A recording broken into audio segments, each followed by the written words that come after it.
بسم الله الرحمن الرحيم. ازيكم حبايب قلب؟ عاملين ايه؟ يا رب تكونوا بافضل صحة واحسن حال ان شاء الله. معاكم نسمة من قناة من بيت نسمة. لو انت اول مرة تشوفي قناتي انزلي اشتركي تحت الفيديو علامة اشتراك كده باللون الاحمر، اضغطي عليها وكمان اختار الاختيار اللي هو الكل عشان اي فيديو جديد انزله يوصلك. النهارده النهارده السوق عملنا حاجات كتيرة قوي. يعني هو يوم كده ممتع، وكمان روتين ان شاء الله جامد هيعجبكم قوي. نصلي على الرسول عليه الصلاة والسلام كده اول حاجة. انا بس حبيت ان انا اوريكم الاسعار. الحاجات بصراحة كل حاجة غالية، بس هي الطماطم السوق ده بس هي اللي كانت ب5 جنيه، يعني حاجة ما بتتكررش كتير. آه، حاجة سريعة يعني كده، عشان طبعا مش فاضيين احنا السوق والكلام ده، فانا خدت لقطة كده سريعا بس. المهم بقى انا كنت جايبة كرنب بقى وخس وحاجات كتير قوي، وكمان ايه، البطاطس الاتنين ب25 جنيه، وفي ب10، بس ال10 دي بصراحة بتقطعي نصها فبتهدري منها جامد فملهاش لازمة يعني. ال2 جنيه ونص دول مش هما يعني اللي هيغنونا يعني، فايه نضحي بيهم ونجيب حاجة حلوة. فاكرين فيديو البطاطس اللي انا كنت مخزناه؟ ده بصراحة نفعني قوي قوي قوي في الايام اللي هي البطاطس فيها غالية حاليا يعني، وللاسف خلص من عندي. بس بصراحة حلوة قوي قوي يعني، ان شاء الله باذن الله نعيشنا وكان لينا عمر. السنة دي لما اجي اخزن برضو هجيب بقى كمية اكبر من اللي انا كنت عاملاها المرة اللي فاتت. هحاول ان انا اكتر شوية يعني ايه، لزنقة للايام اللي هي بتبقى زي الايام دي كده. كمان البصل الحاجات دي اهتمي قوي بالخزين، الحاجات دي والله حلوة قوي قوي قوي في البيت وبتنفع وتوفر عليكي، ومادام بتشتريها بقى كل شوية كده وغالية فبتس تلاقي مفيش اصلا بطاطس في ثانية، بتلاقي اللي انت جبتيه من السوق خلص في ثانية. انما هي طول ما هي رخيصه وبنجيب كتير وكده فلا بتلاقيها متركنه كده. وعيالنا كمان ما يحلاش لهم بقى البطاطس الشيبسي واللين بطاطس والجو ده الا لما تكون الحاجه غاليه، يعني لما تكون حاجه رخيصه نقعد نقول لهم طب نقل لكم بطاطس، مش لا لا ايه ده، لا ما فيش الا دي. فطبعا احنا عارفين الدنيا بالعكس على طول يعني. فلا احنا نبقى بعد كده نعمل حسابنا ونفرزها حلو وايه، ونكبر الكميه شويه. كنت جبت كيس كده من كيس من اللي هو البطاطس الجاهزه ده. بس مش اللي هو بتاع الشركات، لا التاني اللي هو بيبقى كيس ابيض شفاف ده. وما طلعتش حلوه خالص والله العظيم، مع انها كانت غاليه، ومع ذلك طلعت من اللي هي بتحمر وبتطرى دي، ما طلعتش حلوه خالص. فالواحد ندم وقال لا، بعد كده يبقى الواحد يزود الكميه شويه اللي هو بيعملها. كمان بقى عايزه اقولك، لو اللي انت عايزه تحافظي على الخضره بتاعتك. انا طبعا انا كنت مصوره كل ده والله، بس للاسف اتمسح، ما كانش فيه مساحه في التليفون، فاضطريت امسح حاجات. فبصيت لقيت ان انا مسحت حاجات اصلا انا كنت لسه مصوراها وما نزلتهاش. فانا هقول لكم بقى كده وانا بعد بغسل الغله كده على ما نخلص هقول لكم عليها. بصي الخضره تجيبيها وتنقيها كده، تبقي شاطره كده تنقي خضره تكون خضره كده، ما يكونش فيها الصفار الورق اللي بيبقى اصفر والحاجات دي، لا نقي الخضره اللي هو بيبقى لونها قافل قوي، اخضر قافل كده. بتنقيها كويس طبعا من الحاجة اللي فيها، وبنغسلها وهي سليمة. اوعي تغسلي الخضرة وهي متقطعة خالص، لا لازم تتغسل وهي سليمة. طب هتغسليها وهي سليمة ازاي؟ او هتنشفيها ازاي، هتنشف ازاي من المية اللي هي فيها وهي سليمة؟ عندك قماشة قطن، عندك الكيس اللي هو المخرم، عارفين كيس الشرابات اللي هو المخرم ده اللي بيتحط في الغسالة ده؟ انا جايبة منه للخضار، يعني هو مش بحط فيه شربات ولا حاجة خالص، انا اصلا جايباه للخضار للملوخية. عزت انشف الملوخية يعني. الخضرة شكلي كده بروح حطها في الكيس واروح قافلة عليها واحطها في الغسالة بقى تجفيف على طول والله في الغسالة يعني مش هستنى الهوا والجو ده، بصراحة بتنشفها حلو قوي. وكمان بتطلع مورورة كده زي ما بيقولوا، وما بيبقاش فيها مية خالص. فبصراحة حلوة قوي. تخرطي الخضرة كده وتعينيها في علبة، ممكن تفرشي العلبة مناديل وممكن لا براحتك خالص. تحطيها في العلبة، على فكرة ممكن تنيها عندك في التلاجة على الرف عادي. بس تكون علبة طبعا مقفولة، ما تكونش من غير غطا ولا حاجة، لازم تكون علبة مقفولة. ممكن تنيها عندك 3 اسابيع حرفيا كده، خضرة وجميلة ويمكن اكتر من كده كمان.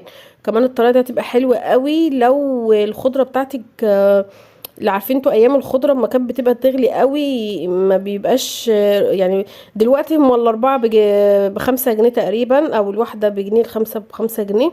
بس بيجي ايام فعلا الخضرة بتبقى غالية فيها اوي، فدي حاجة تنفعنا في الايام دي. اللهم صل على سيدنا محمد. طبعا ما ينفعش نغسل غلة ونطحن وما نعملش ايه البليلة يعني. طبعا ما ينفعش نعدي الموضوع كده خالص. انا هنا كنت نقعتها حبة حلوين، طبعا لازم تتنقع كويس قوي. ممكن لو انت عندك حلة ضغط تسويها فيها، بس انا عندي بس ايه، مرضتش بصراحة. قلت عشان لو نشفت لو حاجة كل شوية ابص عليها. ولما غليت واستوت خالص بقى حطيت عليها اللبن وسبتها برضو تغلي غلوتين كده. طبعا ممكن تحطي جوز الهند وزبيب وحاجات من دي. انا يعني بعملها كده، واللي بيعوز بحط له في طبقه، مش بحط في الكمية كلها، عشان في بيحب المكسرات والحاجات دي وفي ما بيحبهاش. فطبعا اللي ما بيحبش ده مش ذنبه يعني. فاحنا نبقى ايه، حريصين كده في الحاجات دي، مش نعمل وخلاص كده. يعني في وبالذات الاطفال يعني، ده انا بحب ده وده انا مش بحب ده، وانت عملتي لي ده ليه وانت عارفه ان انا مش بحبه. فلا، انا ريحت دماغي خالص. عملتها، واللي يعوز بقى بروح حاطه في طبق. انا واحده من الناس اصلا مش باكل عليها اي حاجه اكتر من معلقه السكر، ما بحطش والله اي حاجه، لا زبيب ولا جوز الهند ولا اي حاجه. وعلى فكره يعني البلاد دي من الحاجات المغذية قوي قوي قوي يعني. بصي، بطريقة حلوة قوي لولادك، للذاكرة، الحاجات دي ومغذية اصلا كغذاء نفسها يعني. كفاية اللبن والقمح والحاجات دي، فحلوة قوي يعني. آه، رغيت انا كتير صح؟ والله ابدا، وحشني جدا.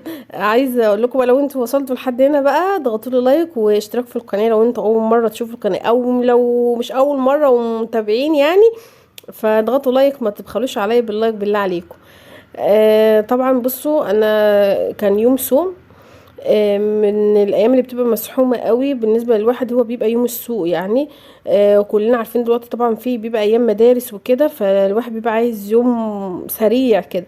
فانا طبعا كان اسرع اكله ان انا ممكن اعملها لهم بقى في الوقت ده، وان انا ايه، اشوي لهم كفته، بما ان انا مش انا اللي هشوي اصلا ولا أنا اللي هعمل. فاسرع حاجه يعني، انا ملخومه بحاجات تانية. فانا قلت ايه، منها اكله سريعه كده الواحد يعملها على طول على طول كده، علشان ايه، كنت محتاجه جدا ان انا اروح اجيب تموين. فعشان كده بقول لكم يعني اليوم كان مسحوم من اوله يعني. المهم انا جبت السكر عادي زي ما انتم شايفين كده، وكمان جبت كيسين الدقيق دول. وبصراحه ندمت ان انا جبتهم يعني، ما كانش في دماغي اصلا. نسيت خالص الغله والجو ده. كنت بجبت بدلهم ازازه زيت احسن. الدقيق جايباه على 16 جنيه، بس دقيق من الحلو. وكمان ازازة الزيت دي جايباها على 35. طبعا كلكم عارفين يعني الزيت النظيف ده، مش بحب زيت التموين قوي. لما بجيب زيت التموين ما بيبقاش فيه اللي هو ما بيبقاش فيه براني من ده، فما بعرفش اغير وادفع الفرق فاجيبه. بس انا بصراحه ما بحبش زيت التموين اللي هو ازازته بتبقى غامقه قوي ده، انا مش بحبه.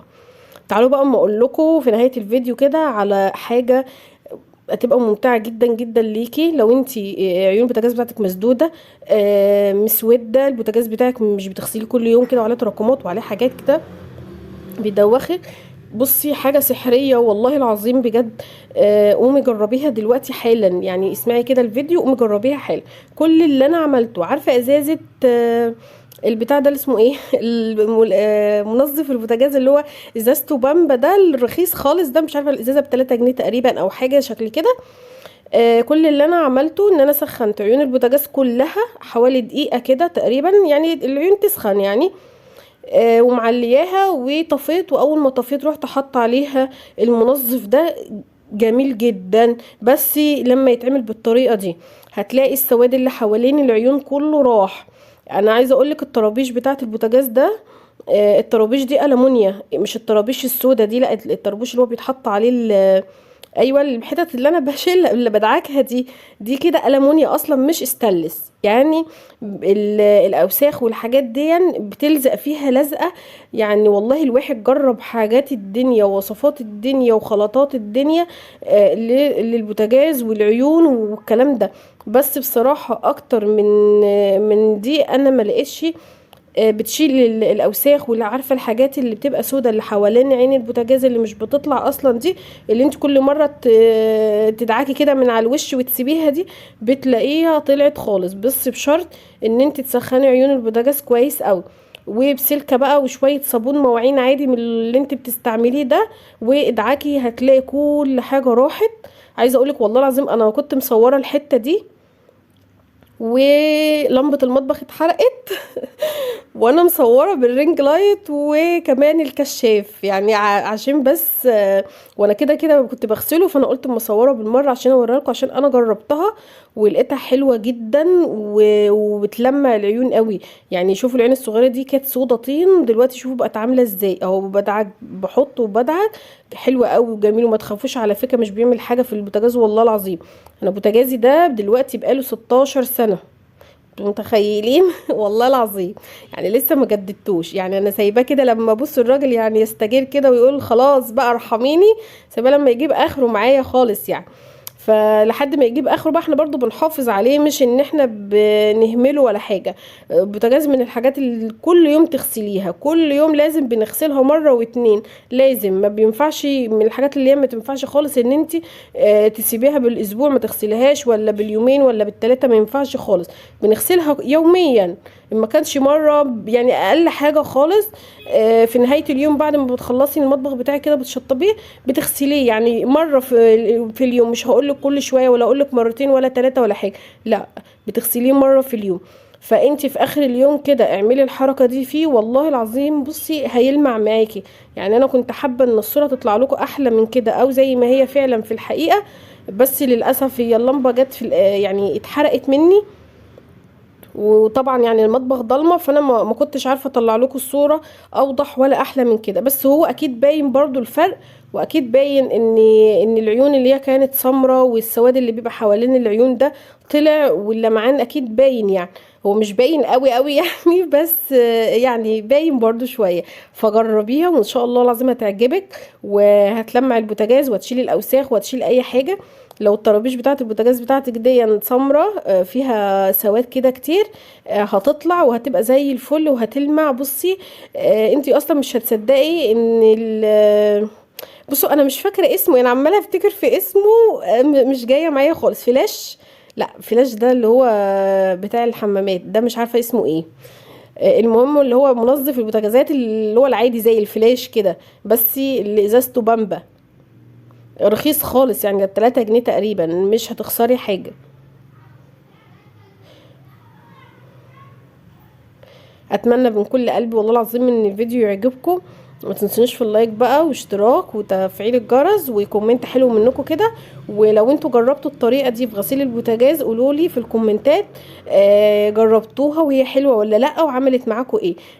يعني لما جربتوها كده جابت مفعول وظبطت البوتاجاز بتاعك كده وبان عليه النظافه كده ولا لا، او بوظته او عملت فيه ايه. بس والله العظيم مش هتبوظه ان شاء الله، وهتطلع طريقه حلوه قوي. وبعد كده يعني مهما حد قال قدامك ان المنظف ده حلو قوي للبوتاجازات او الخلطه دي جميله او كده، مش هتسمعي كلامه خالص، وهتبقي مقتنعه دايما بالطريقه دي. اتمنى بقى الفيديو يعجبكم، مع السلامه في فيديو جديد ان شاء الله.